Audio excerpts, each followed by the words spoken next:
Buen día, hermanos. Buen día. 5 días después, el sumo sacerdote Ananías bajó a Cesarea con algunos de sus ancianos y un abogado llamado Tértulo, para presentar ante el gobernador las acusaciones contra Pablo. Cuando se hizo comparecer al acusado, Tértulo expuso su caso ante Félix. Excelentísimo Félix, bajo su mandato hemos disfrutado de un largo periodo de paz y gracias a la previsión suya se han llevado a cabo reformas en pro de esta nación. En todas partes y en toda ocasión reconocemos esto con profunda gratitud, pero al fin de no importunarlo más, le ruego que, con la bondad que lo caracteriza, nos escuche brevemente. Hemos descubierto que este hombre es una plaga que por todas partes anda provocando disturbios entre los judíos. Es cabecilla de la secta de los nazarenos. Incluso trató de profanar el templo. Por eso lo prendimos. Usted mismo, al interrogarlo, podrá cerciorarse de la verdad de todas las acusaciones que presentamos contra él. Los judíos corroboraron la acusación, afirmando que todo esto era cierto. Cuando el gobernador, con un gesto, le concedió la palabra, Pablo respondió: sé que desde hace muchos años usted ha sido juez de esta nación, así que de buena gana presento mi defensa. Usted puede comprobar fácilmente que no hace más de 12 días que subí a Jerusalén para adorar. Mis acusadores no me encontraron discutiendo con nadie en el templo, ni promoviendo motines entre la gente en las sinagogas, ni en ninguna otra parte de la ciudad. Tampoco pueden probarle a usted las cosas de que ahora me acusan. Sin embargo, esto sí confieso, que adoro al Dios de nuestros antepasados siguiendo este camino que mis acusadores llaman secta, pues estoy de acuerdo con todo lo que enseña la ley y creo lo que está escrito en los profetas. Tengo en Dios la misma esperanza que estos hombres profesan, de que habrá una resurrección de los justos y de los injustos. En todo esto procuro conservar siempre limpia mi conciencia delante de Dios y de los hombres. Después de una ausencia de varios años, volví a Jerusalén para traerle donativos a mi pueblo y presentar ofrendas. En esto estaba viéndome ya purificado cuando me encontraron en el templo. No me acompañaba ninguna multitud ni estaba implicado en ningún disturbio. Los que me vieron eran algunos judíos de la provincia de Asia, y son ellos los que deberían estar delante de usted para formular sus acusaciones, si es que tienen algo contra mí. De otro modo, estos que están aquí deberían declarar qué delito hallaron en mí cuando comparecí ante el consejo, a no ser lo que exclamé en presencia de ellos. Es por la resurrección de los muertos, por lo que hoy me encuentro procesado delante de ustedes. Entonces Félix, que estaba bien informado del camino, suspendió la sesión. Cuando venga el comandante, Lisias, decidiré su caso, les dijo. Luego le ordenó al centurión que mantuviera custodiado a Pablo, pero que le diera cierta libertad y permitiera que sus amigos lo atendieran. Algunos días después, Félix, con su esposa Drusila, que era judía, mandó llamar a Pablo y lo escuchó hablar acerca de la fe en Cristo Jesús. Al disertar Pablo sobre la justicia, el dominio propio y el juicio venidero, Félix tuvo miedo y le dijo: basta por ahora, puedes retirarte. Cuando sea oportuno, te mandaré llamar otra vez. Félix también esperaba que Pablo le ofreciera dinero, por eso mandaba llamarlo con frecuencia y conversaba con él. Transcurridos 2 años, Félix tuvo como sucesor a Porcio Festo, pero como Félix quería congraciarse con los judíos, dejó preso a Pablo. Hermano, esta es palabra de Dios. Si saliéramos a las calles a preguntarle a las personas cuál es su opinión de los cristianos, ¿con qué nos encontraríamos? Algunos quizás tengan una buena opinión de nosotros, otros muy mala. Algunas de sus afirmaciones serán verdaderas y otras serán falsas. En el siglo III, cuando el cristianismo aún era marginal y su creencia y práctica eran más bien desconocidas, se decía de los cristianos cosas como esta: gente que se esconde y evita la luz, silenciosos en público pero parlanchines en las esquinas. Ellos desprecian los templos como casas de muerte, rechazan a los dioses y se ríen de las cosas sagradas. Se conocen entre sí por marcas e insignias secretas y se aman unos a otros casi antes de conocerse. Hay también entre ellos una cierta religión de lujuria y se llaman entre sí promiscuamente hermanos y hermanas.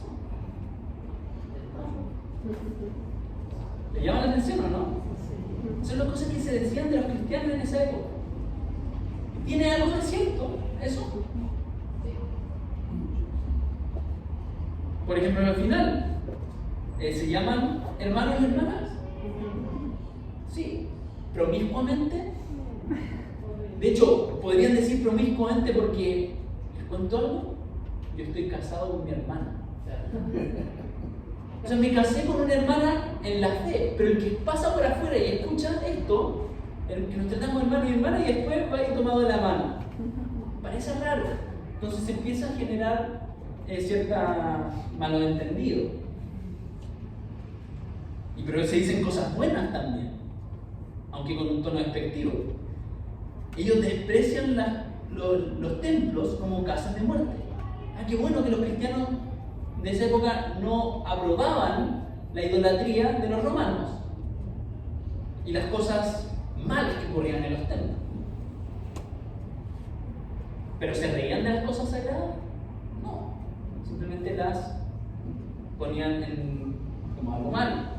En fin, algo similar enfrentó Pablo.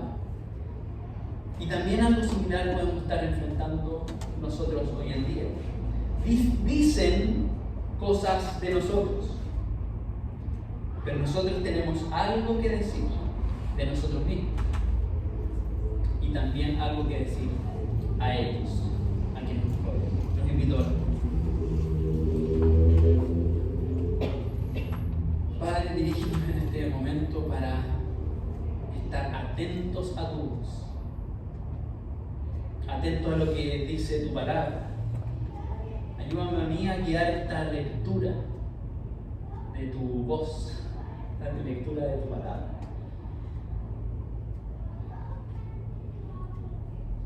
Definitivamente no podemos cubrir hoy todo lo que tú has puesto ahí, pero danos un mensaje esta mañana que sea útil para las diferentes situaciones que estamos enfrentando hoy en día.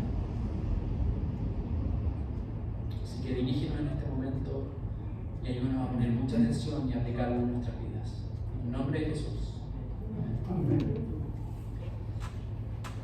En este relato, lo primero que debemos identificar es a los acusadores de Pablo, que no son otros que los que el sumo sacerdote Ananías, acompañado de algunos ancianos judíos.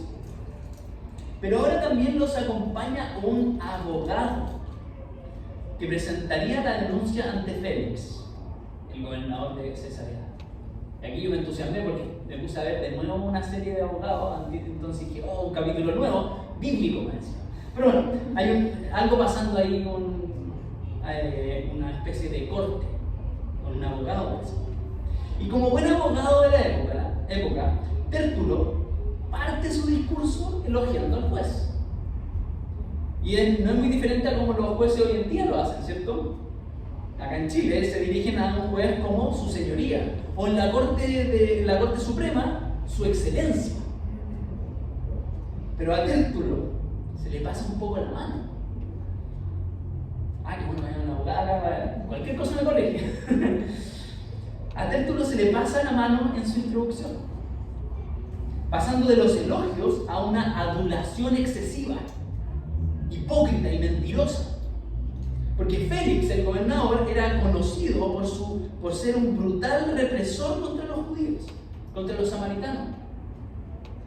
Así que no sé con qué cara Tértulo le dice, miren el verso 2 al 4, excelentísimo Félix, bajo su mandato hemos disfrutado de un largo periodo de paz. Y gracias a la previsión suya se han llevado a cabo reformas en pro de esta nación. En todas partes y en toda ocasión reconocemos esto con profunda gratitud. Pero a fin de no importunarlo más, le ruego que con la bondad que lo caracteriza, nos escuche brevemente.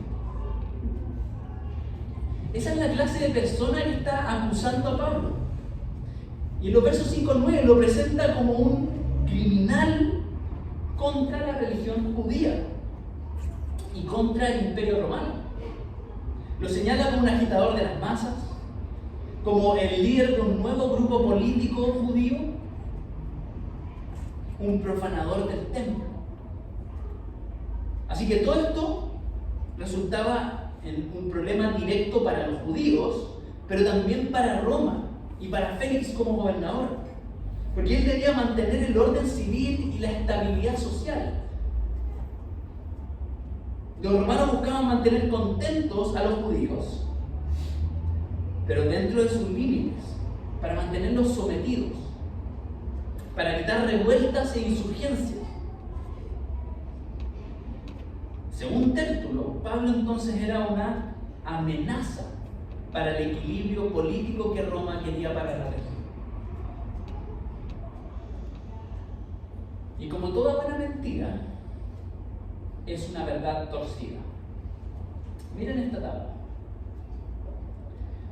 Tértulo dice que Pablo era una plaga que provocaba disturbios entre los judíos. ¿Y qué es cierto de eso? Sí, Pablo por todas partes causaba revuelo. Pero contemos la verdad completa.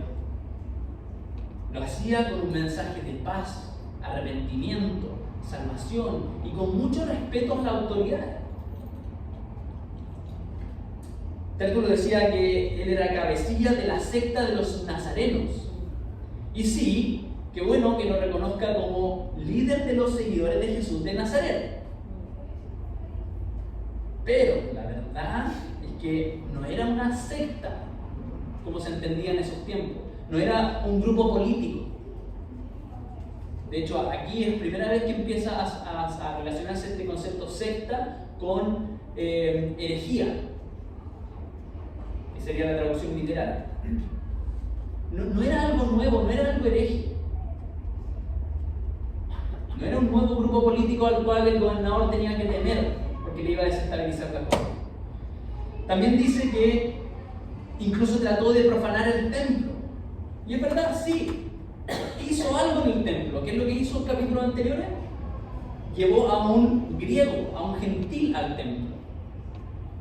Pero Tértulo cuenta toda la historia, porque la ley de Dios antes del segundo templo no ponía una restricción a la entrada de los gentiles al templo.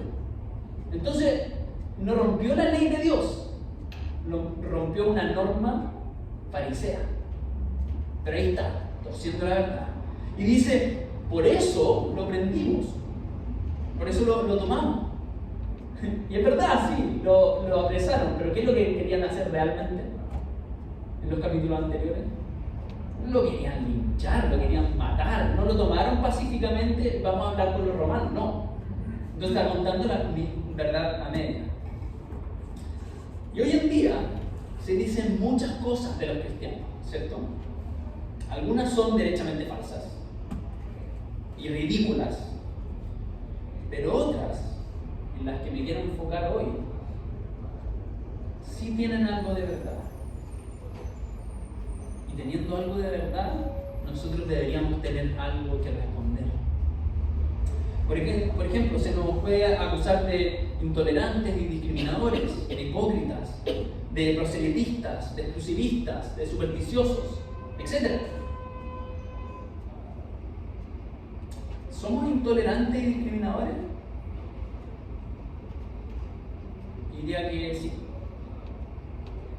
Algunos grupos de cristianos lo son, en especial con temas valóricos. Pero la verdad completa es que el cristiano tiene valores fundamentales, pero que la Biblia también nos enseña a no creernos moralmente superiores. Entonces es cierto que algunos hermanos, o nosotros mismos en algún momento, hemos pecado en eso. Pero la verdad está en la Biblia. y no enseña los errores que hemos cometido. Se nos puede acusar de que somos hipócritas. Y sí, nosotros anhelamos y predicamos un estándar que no cumplimos.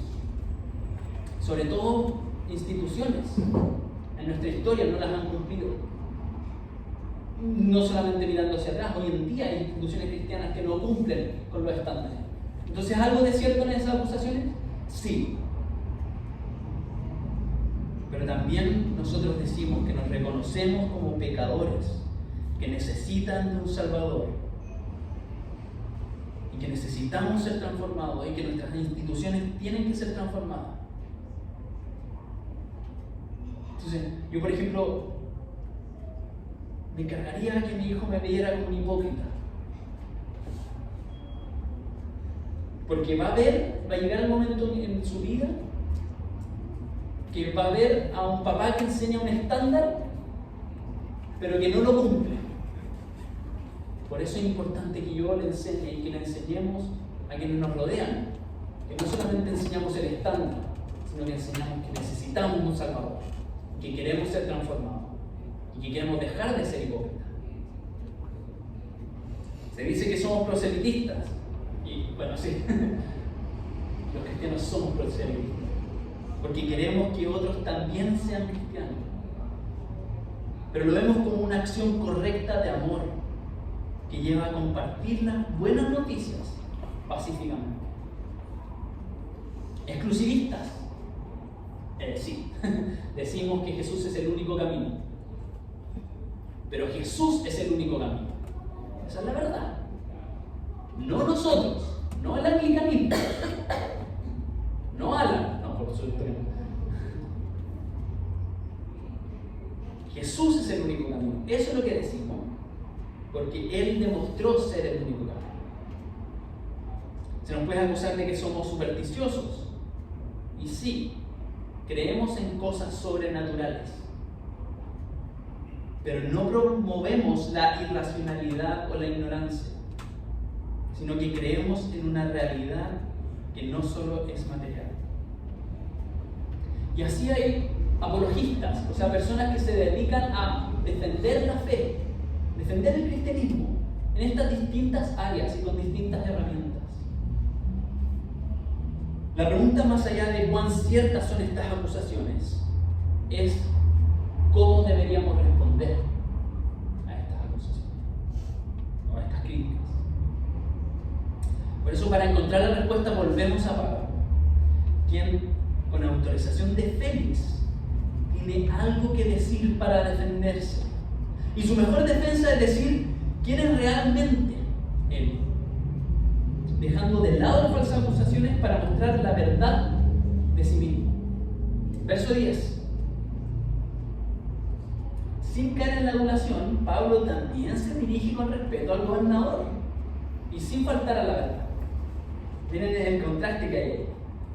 Reconoce su autoridad como juez, un juez que puede comprobar fácilmente que las acusaciones presentadas en su contra son falsas y que él no es un criminal. No es un criminal contra los judíos ni contra Roma. Verso 11. Dice que fue a Jerusalén para adorar y que es un buen judío y que está haciendo lo que Roma permitía. Y que estuvo tan poco tiempo, solamente 12 días, que es fácil comprobar que el verso 12 en el templo no provocó discusiones, no provocó motines, sino que más adelante, como se aclara en el verso 18, fue al templo para purificarse, para precisamente cumplir un voto que demostraba su respeto por la ley judía. Entonces no es un criminal. Además, Pablo establece en el verso 13 que su acusador no ha presentado evidencia de sus acusaciones, solamente ha hablado. No tiene cómo probarlo. Así que con esto Pablo expone la mala calidad de los argumentos de su acusador. Además, según la ley romana, ni siquiera tienen derecho a acusarlos. Quienes lo estaban acusando no deberían estar acusándolo, Porque como exponen los versos 19 al 20, ellos ni siquiera estaban ahí, sino que fueron los judíos de Asia que nos venían persiguiendo desde allá, los que habían presenciado estos supuestos hechos. Hay acusadores que no fueron testigos, y eso no estaba permitido. Luego de establecer que no es un criminal, Pablo continúa su defensa argumentando que es de hecho un cumplidor ante judíos y romanos. Versos 14 y 15. Pablo declara tener el mismo Dios de sus acusadores y que este camino no es una secta, sino una legítima continuación de la fe judía, porque se basa en las mismas escrituras y abriga la misma esperanza. Además prueba que él verdaderamente busca cumplir con los mandamientos del Señor. Miren los versos 16 al 18. Dice que intenta llevar un buen comportamiento ante Dios y los hombres y ama servicialmente al prójimo. De hecho, el motivo por el que estaba en Jerusalén, ¿cierto? Dice que fue para traer donaciones en dinero que las iglesias habían reunido para los hermanos ahí en Jerusalén. ¿Se acuerdan? Todos sus viajes recorriendo las iglesias, levantando fondos para ayudar a los que estaban en dificultad en Jerusalén. Entonces, ¿a qué fue a Jerusalén? A ayudar. Eso es cumplir verdaderamente la ley de Moisés, la ley judía. Además, Pablo fue para llevar ofrendas al templo y para purificarse sin causar disturbio alguno. Entonces se muestra como un cumplidor de esta religión permitida por los romanos. En pocas palabras, Pablo era un buen judío que nada estaba infringiendo su religión y por lo tanto tampoco estaba infringiendo la ley romana, porque esta permitía que los judíos practicaran su religión así, que practicaran el culto a Dios, a su Dios, y que fueran al templo a adorar. Entonces Pablo está diciendo de sí mismo: no soy un criminal, soy un cumplidor judío y romano y me dedico a hacer el bien.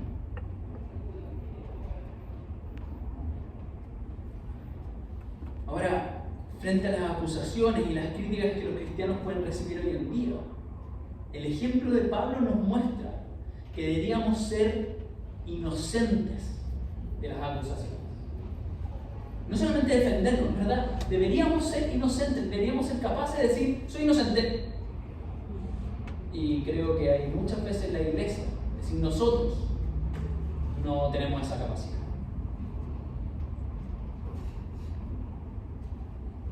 Deberíamos ser capaces de declararnos cumplidores de lo que nosotros mismos decimos creer y a la vez ser cumplidores de nuestras leyes civiles.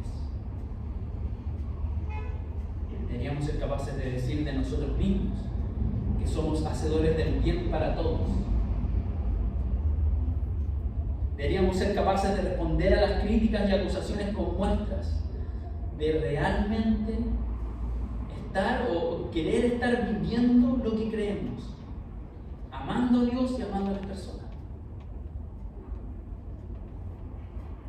Pablo dice de sí mismo lo que realmente era y enfatiza lo que su contexto valoraba, es decir, que no era un criminal, que era un cumplidor de la ley, que era un hacedor del bien. Eso era valioso para ellos. Nosotros entonces también deberíamos responder a las críticas, diciendo lo que realmente somos, pero hacerlo con humildad y autocrítica. Debemos reconocer los errores cometidos en el pasado y el presente, especialmente aquellos cometidos en nombre de la fe. ¿Cierto? Hace 1 o 2 semanas les envié por el grupo una carta reconociendo que nuestra iglesia chilena reconoce los errores que la iglesia hermana de Inglaterra cometió, que nos avergonzamos de eso, que no queremos encubrirlo y que nosotros no queremos caer nunca en eso.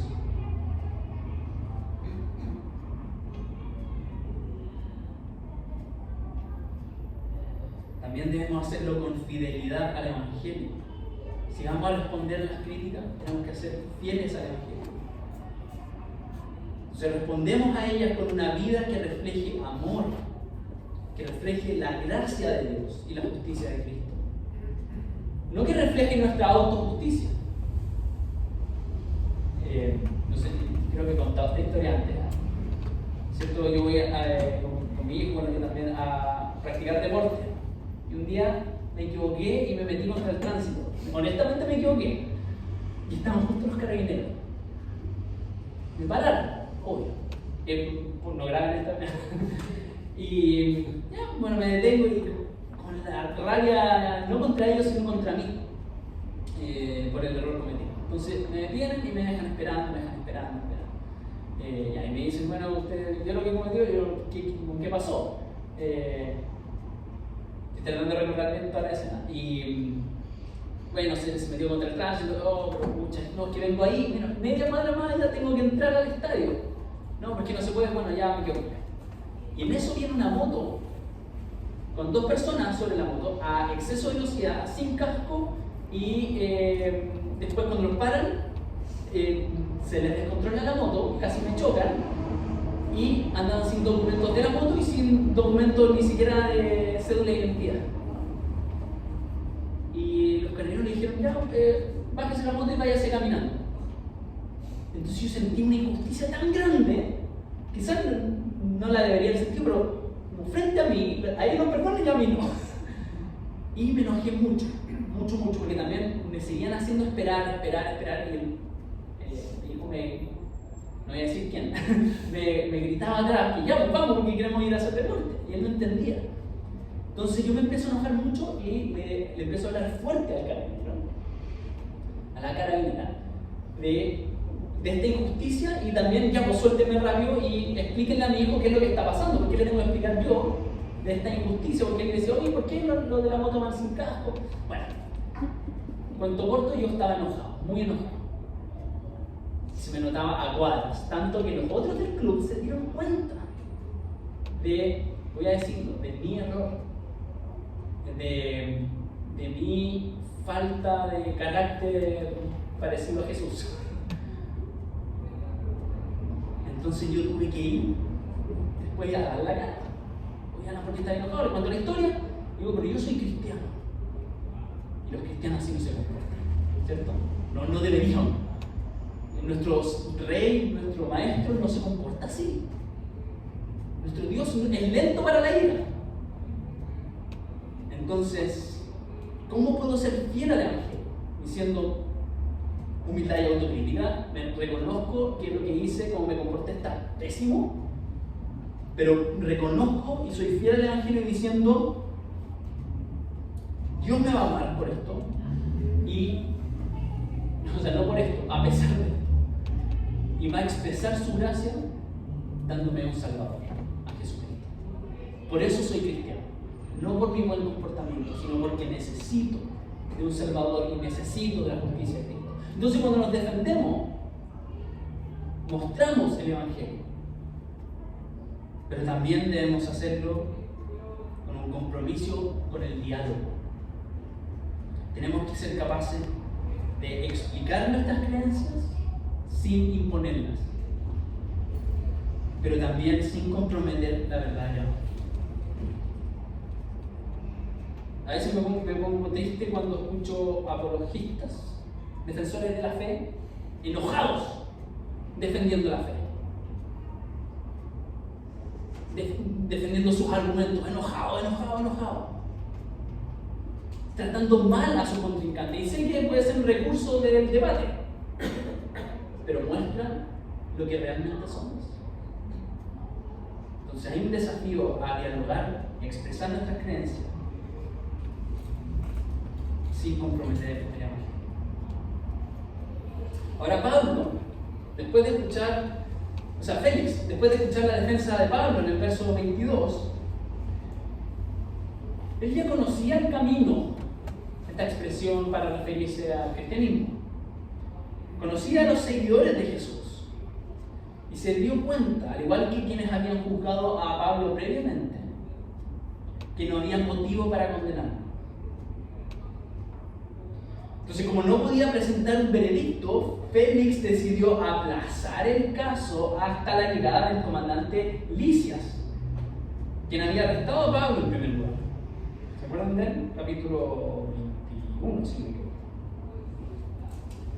Sin embargo, parece que su verdadero interés era mantenerlo custodiado, aunque con ciertas libertades, para así, versos 26 al 27, tener más oportunidades de presionarlo y obtener un soborno. Lo quería tener ahí. Así ya, dame el soborno. Y a la vez mantenerlo prisionero para congraciarse con los judíos. No le convenía soltarlo. Lucas quiere dejar en evidencia quién es realmente Félix, el gobernador. Lo muestra como un político corrupto, conocido por gobernar con brutalidad y sin piedad. También era un oportunista, un ambicioso e incompetente. Estaba casado con Drusila, la hija del sanguinario rey Herodes Agripa I. A esa señora la había convencido de abandonar a su primer esposo para casarse con él. Ese era Félix. Entonces, mientras tenía a Pablo bajo custodia, Félix mandó a llamarlo. Sin embargo, en lugar de caer en los juegos de Félix y sobornarlo, o de intentar salvarse o obtener algún beneficio, Pablo, versos 24 y 25, decide enfrentarlo y decirle unas cuantas verdades. Prefirió hablarle de Jesús y confrontarlo con su pecado, disertando sobre la justicia, el dominio propio y el juicio venidero. Lo que está haciendo Pablo es meterle el dedo en la herida a Félix. Le habla directamente contra su corrupción, contra la lujuria en la que Félix estaba.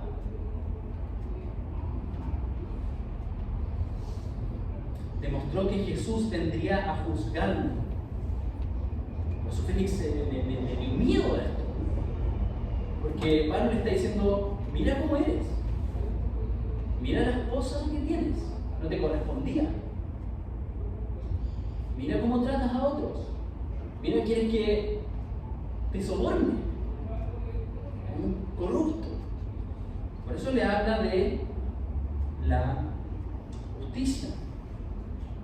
Por eso le habla del dominio propio. Y demuestra que Jesús viene a juzgar. Pero también, me imagino, le ofreció esperanza, enseñándole que si confiaba en Cristo podría ser salvo. Para Félix eso fue mucho, así que le pidió que se retirara hasta otra ocasión y que, probablemente han estado mucho tiempo conversando,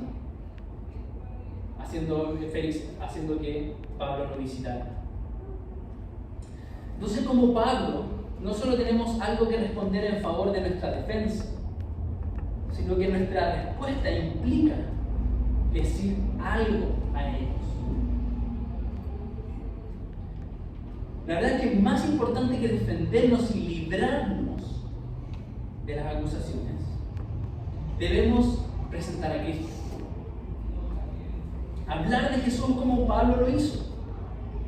Ocupar cada oportunidad para mostrarle a quien sea, incluso a nuestros acusadores, quién es Cristo y lo que ha hecho.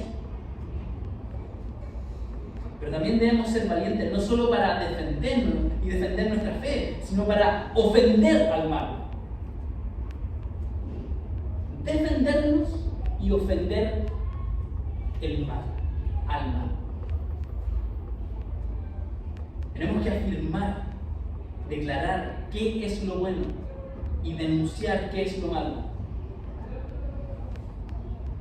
mostrándole a otros que están en pecado, así como nosotros estamos en pecado, o que hemos pecado, que caemos. Debemos hablar de que Dios juzgará, que por eso necesitan un Salvador igual que nosotros. Pero para hacer eso tenemos que ser muy sabios.